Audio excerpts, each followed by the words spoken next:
Hey guys, welcome to Travel Feels. Today we're gonna look at how to make GoPro footage look cinematic.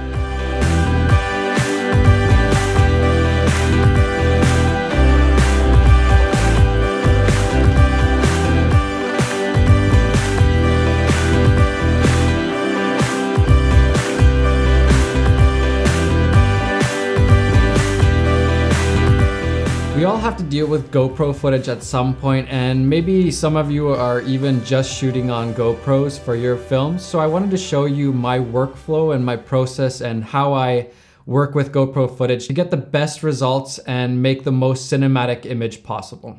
All right, so we have our project here with our GoPro footage clips. And the way I like to start my sequence is to just drag and drop the clips onto this little button here, and that creates a sequence with the right settings from the GoPro footage. Then I'm gonna just delete the audio here so that you don't have to hear the annoying drone noises. And then we are gonna look for my favorite parts of these clips. So I remember there's a good clip in here, so we're just gonna watch for a bit. All right, so somewhere around here, gonna start it, let it play for a bit, and that looks good. Oh, and by the way, this was filmed on the Phantom 2 using the GoPro Hero 4. All right, so now we have our little sequence here with our clips. We have 4 clips, and so we could try to do this all in Premiere Pro, but I find it a bit lacking in plugins and tools that I can use to manipulate the image. So what I like to do is bring this into After Effects and manipulate it in After Effects. So what you do is you select all the footage, you right click, and you replace with After Effects composition. And this will bring those clips into After Effects, and then you can start editing from there. All right, so we have our clips in After Effects now. You can see clip 1, clip 2, clip 3, and the last one 4 here. After Effects can be a little bit daunting at first, but it's really similar to Premiere, and you don't really need to know too much to start using it. So first off, what I like to do is to denoise all the clips. This way you get rid of any annoying noise or artifacts that might be in the footage, and it'll be a little bit better to grade after that. So we go into the effects, and I'm going to use Neat Video's Reduce Noise. This is a plugin that you have to pay for, but it's really useful. You can also use something like Red Giant's denoiser, but I think Neat Video's Reduce Noise is a little bit better than Red Giant's denoiser. So we go to options here, and we try to find a uniform area to get rid of all the noise. So this is a pretty uniform area. I'm gonna select that. It said it's not uniform, but it's close.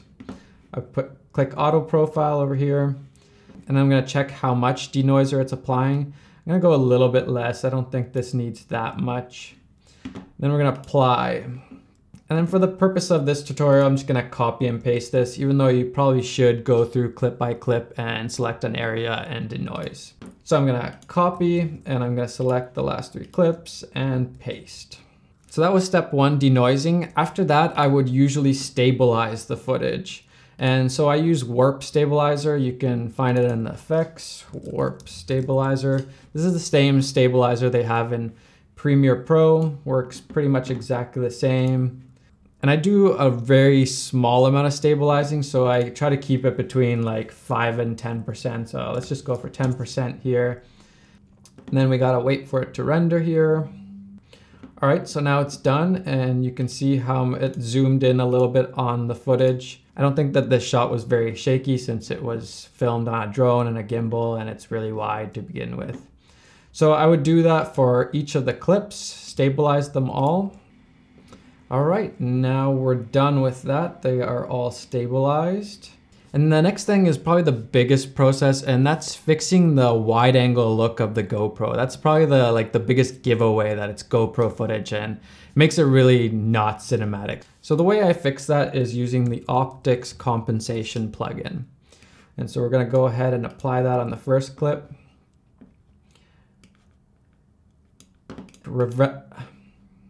And so what we're doing here is we're going to click reverse lens distortion. We're going to choose diagonal and optimal pixels. And then we're just going to start adding. And usually the amount is, I think, about around 70, I think is the right amount. If you go too far, it starts warping it too much. And if you don't do it enough, then it still has a little bit of that fisheye look. So I go around 70. And now you can see that it causes these little black bubbles on the top bottom. And I'm actually not too worried about this because almost always I'm making it into anamorphic crop. So it has the black bars on top and bottom anyway, so that will cover up those. So you're good. Then we'll go to the next clip. We'll add optics compensation, do the same thing.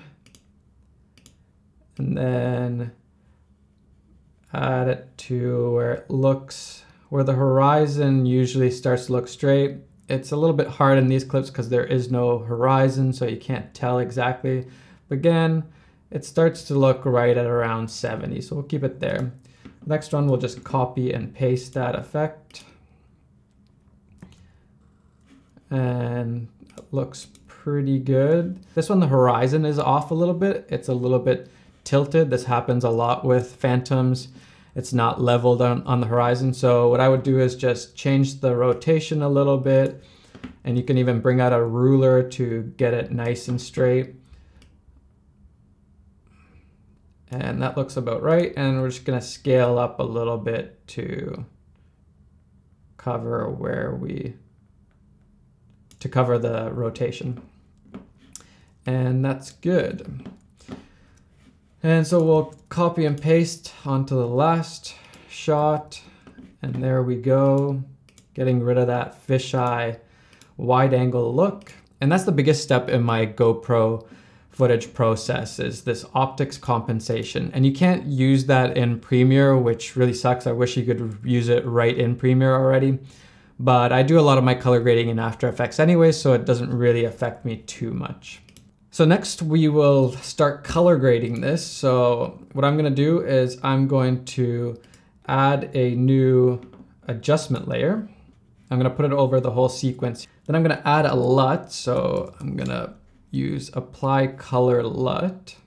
And I'm actually gonna use one of my new LUTs that'll be coming out soon. We'll use Cine Desaturated. And so you can see that that affected the footage. You could just stop here, but I would never do that. I would actually correct all the footage afterwards still. So what we're gonna do is we're gonna use Colorista to do all our color correction.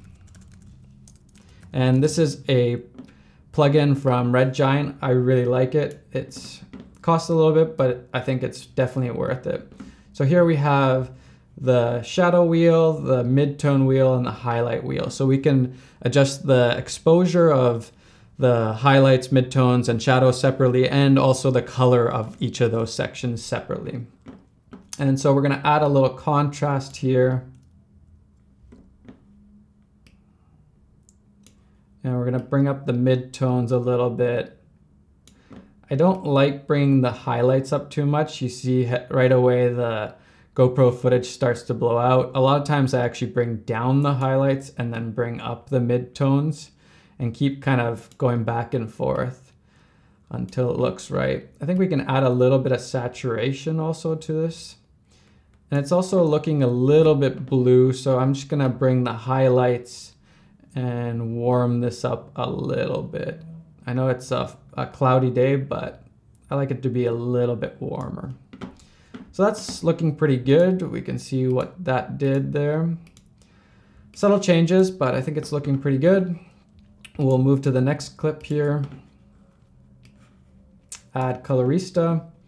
And we'll do the same thing. Bring down the shadows, bring up the midtones, bring down the highlights a little bit. Keep playing around with these until it looks good.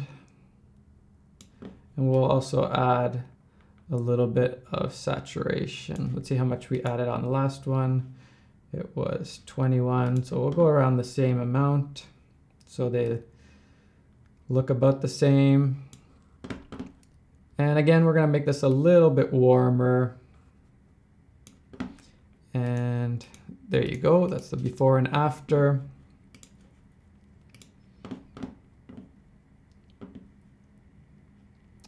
And here's the next shot, we'll add Colorista.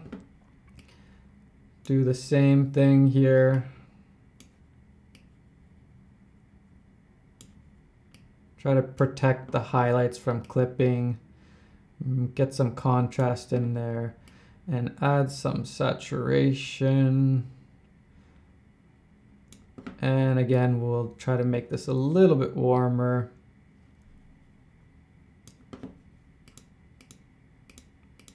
There you go. And then for this last one, we'll just copy and paste just to show a different way of doing it. And let's see what it's doing right off the bat. It's looking pretty good. It's a little dark though, so we're gonna go up on the midtones and bring down the highlights just a little bit. And I think I could use a tiny bit more saturation. This one's pretty desaturated. And also a little bit more warm to keep in line with the other clips. And there we go. That's how I would color grade and color correct the footage. Lastly, what I would do is just add some sharpening to the footage. So I would use the Unsharp plugin that's built right in. We can put it on the first clip here. And you don't want to go crazy with sharpening ever. I go around maybe 70 or so. And it's hard to see for you guys with YouTube compression, but I think that's a good amount, and we'll just copy and paste that to the rest of the clips. And so now we're done in After Effects, and we can either render this out in ProRes and then bring it back into Premiere, or we can just go straight back into Premiere and this will be in there already. And so you can see here is our project file from After Effects, and it's going to be a little bit slow, but all the corrections are added onto here already. And lastly, I'm just gonna fix up these black bubbles here, which I'm just gonna basically cover up using a PNG of the anamorphic crop lines, basically. So I'm gonna bring that in and put it on top and scale it. And there you go, now it's hidden. And then you're good to go, render this out, export it in H.264, and you're good to go. And so here's the before and after of the GoPro footage.